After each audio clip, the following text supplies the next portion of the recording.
What happened there?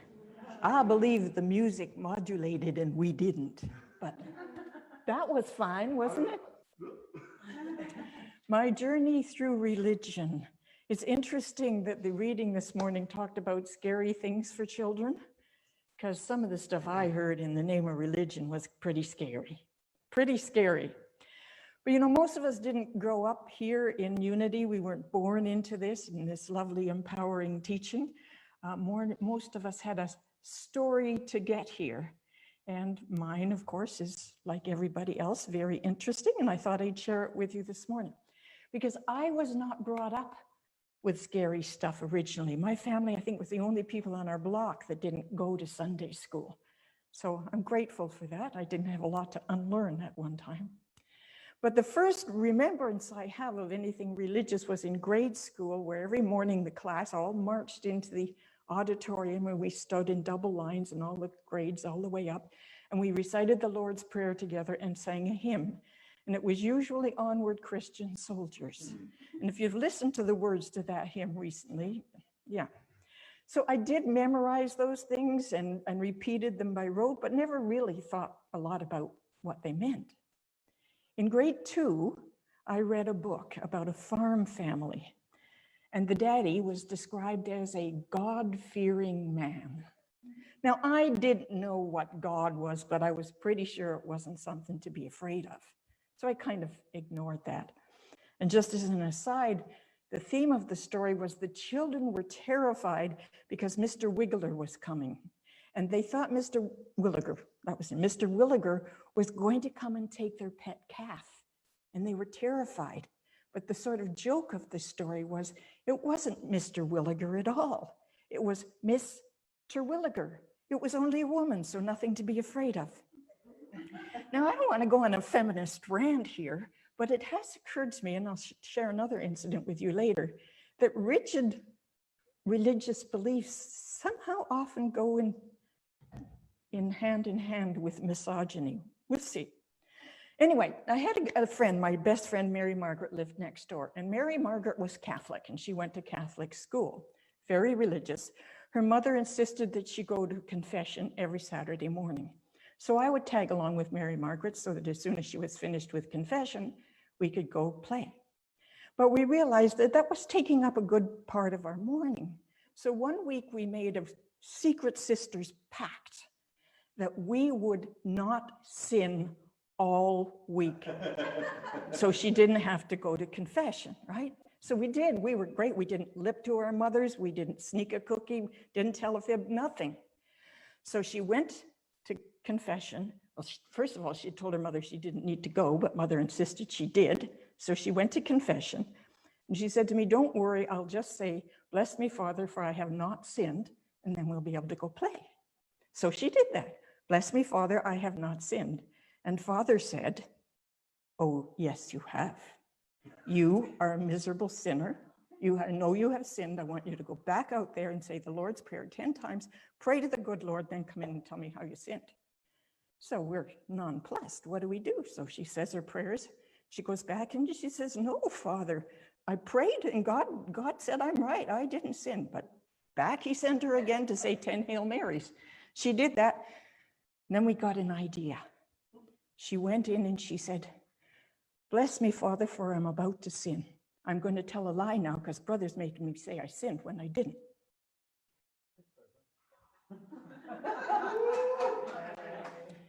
He phoned her earthly mother to tell her heavenly father was pissed with her. So the next thing I remember is going to grade 3. And we had Miss Goldsworthy. And Miss Goldsworthy taught us the golden rule. Golden glittery letters up in the sky. It was an epiphany for me. I knew that that was my religion. That was like God talking. If everybody in the whole world followed the golden rule, the world would work for everybody, right? So that's the closest I ever got to religion. Never were we ever exposed to any philosophical thought in school. And it's often troubled me that, well, schools do a good job educating us in certain ways. Most of us came out of school without any idea how to communicate effectively, without any idea how to be in relationship, without any idea how to parent, without any idea how to balance our checkbook, and without any idea of how to think originally. Yeah? You know that? Yes, thank you. So the next thing I remember, I'm in my senior year in high school, and there's a guest speaker. And I don't remember who he was or what he was saying, but I do remember, I can still see it vividly in my face. He leaned across the podium, and I swear he locked eyes with me. And he said, "Who are you?" He said, "I don't mean what's your name. I don't mean where do you live. I don't mean what do your parents do. I mean, who are you?" And you know, the halls of our high school buzzed for days after that, because it was the first time we as teenagers had ever started to think about those existential questions that humans have asked since forever. Who am I? Where did I come from? What am I doing here? Where am I going? How do I relate to all of this? We had no sense of any of that, did we? Did you get any philosophy in school? Did you get a survey of the world's religions in school? None of that. So that really struck me. That was a religious experience for me. Then I go to California. I'm in nurses training. I'm living in Los Angeles. My parents are still back in Toronto. So I have an aunt and uncle who live in Los Angeles. So on weekends, when I'm not on duty, I go home and visit them for the weekend. They belong to a very fundamentalist sect, and my uncle is very rigid, and he's a frequent speaker.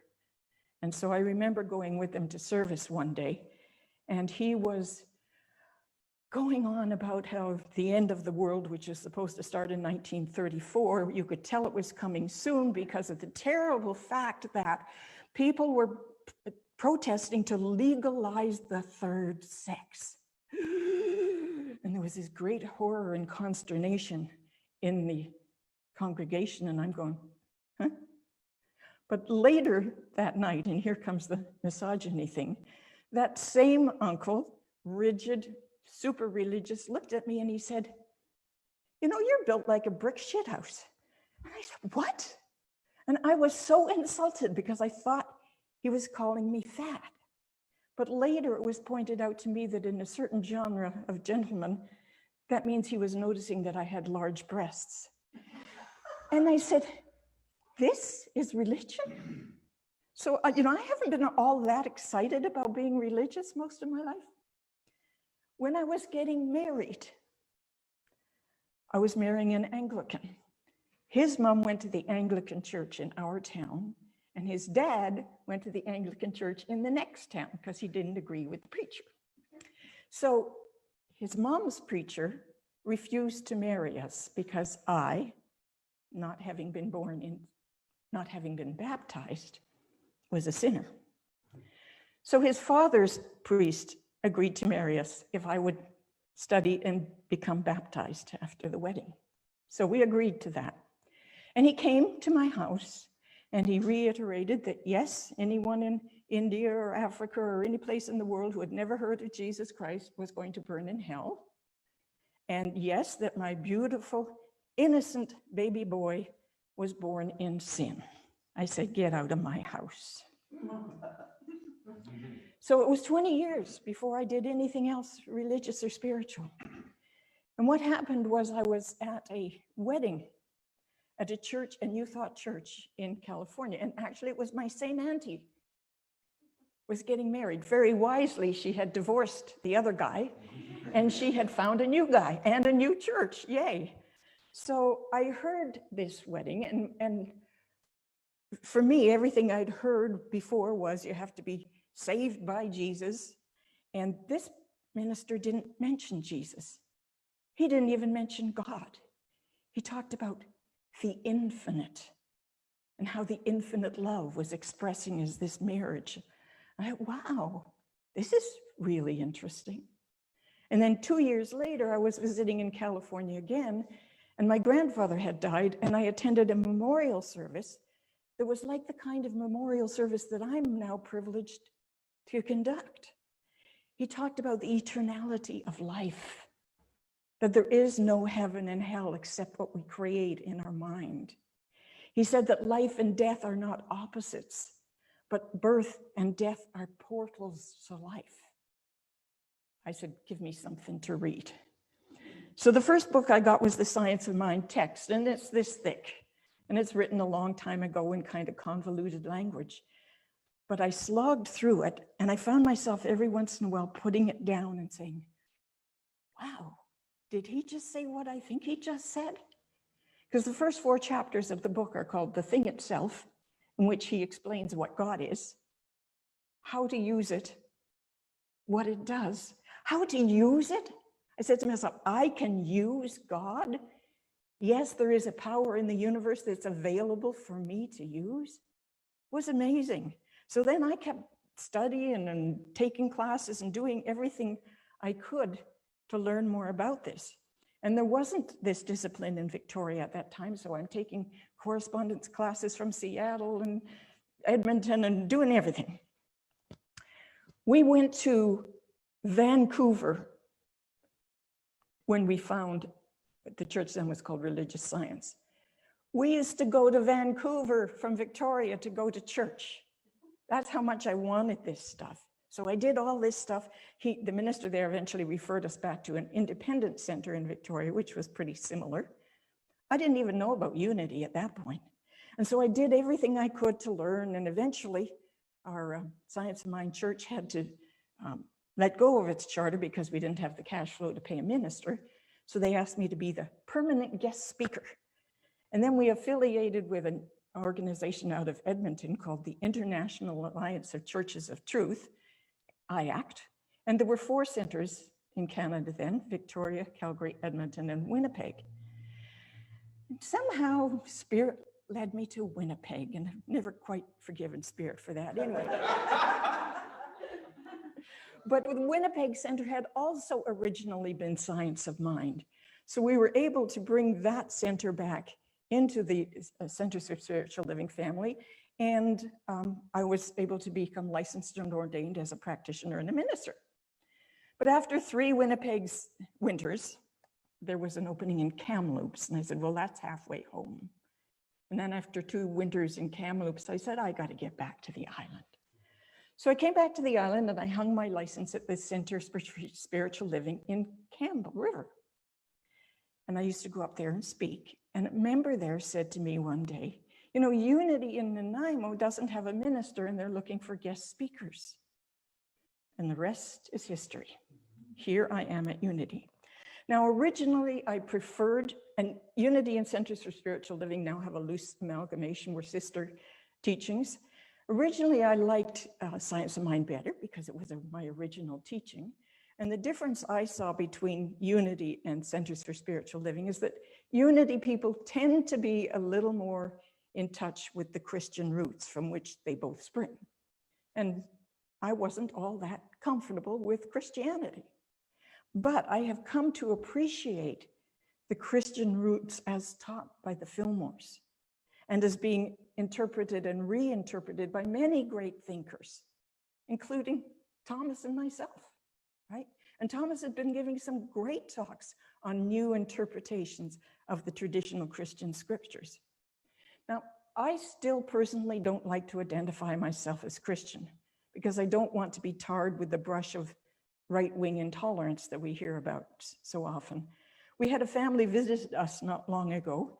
5 children came, and the littlest one, Asher, is 6 years old, came with his mom. His mom and dad are divorced. When they go to their dad's house on the weekends, dad takes them to a fundamentalist church.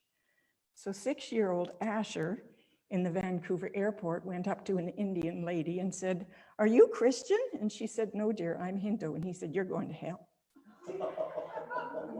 And it troubles me. It really does trouble me that that's still being taught. Children are still being exposed to that kind of thinking. But Christians come in every stripe, in every color, in every size and shape, do they not?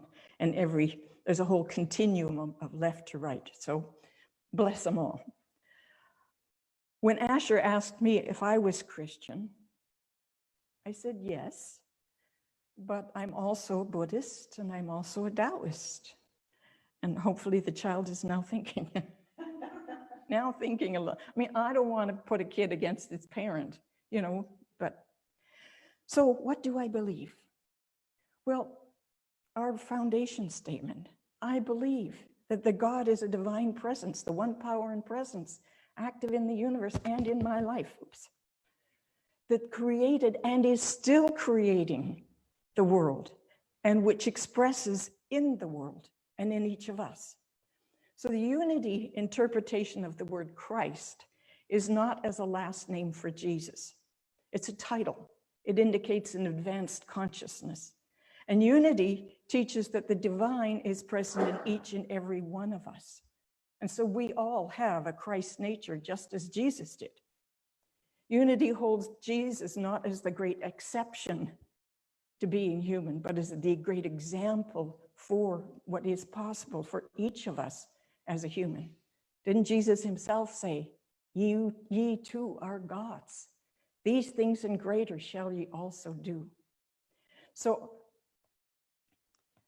I've come to appreciate not only unity's interpretations of some of the old Christian teaching, but the 5 principles. First one we just said, there's one power and one present, active in the universe and in my life. That's the second one. If it's everywhere, it's here. And if it's here, and if I am as God, then I am like God, which is constant creator, right? I am constantly creating with God to help me. I can use God to create. And that the way I do that is through prayer and meditation and taking the time to nourish my spiritual growth. And then the last one is, it's not enough to know these principles, we must act from them. Our life must become about acting as God. Ooh. Unity offers 5 principles. Unity offers 12 powers that we all have. That was a teaching I didn't get in Centers for Spiritual Living, and I love it. That there are these 12 powers that we can access singly or in pairs as we need them to handle any situation that comes along in life. Those powers are faith, strength, wisdom, love, power, imagination, understanding, wit, order, will, zeal, elimination, and life. No matter what situation we have in life, we say, I could use my power of imagination to heal this. It's a great little tool to have. So over the years, I have moved from the concept that was presented to me by many, many people as God out there judging me, assuming I'm bad, to an understanding of God within myself, God in me, and then to understand myself as almost as a channel for God to work on the planet, God through me, and finally to God as me, God as you. That's what we are. You know, we often end with namaste, and namaste means the God in me salutes the God in you. Namaste. Will you join me for a moment of quiet as we enter into quiet time of meditation? And we know that God, the divine, the source, the infinite, the one spirit, universal mind, infinite intelligence, is everywhere. So breathing in, we feel its presence right here.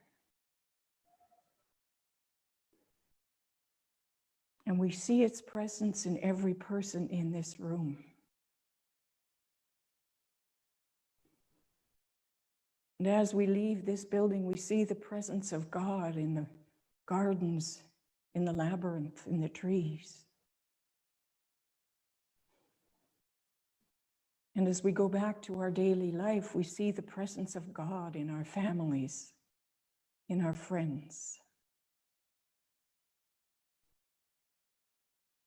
And as Monday comes and we go out into the workaday world, we see the presence of God in our workplace, in our colleagues, in the people who serve us, in the people that we serve. We see the presence of God in the people on the street, in the people living on the street. We see the presence of God in every nationality, every religion. We see the presence of God in every person who is kind and every person who is rude. We see the presence of God in the inclusive and in the bigot. There is no place where God is not.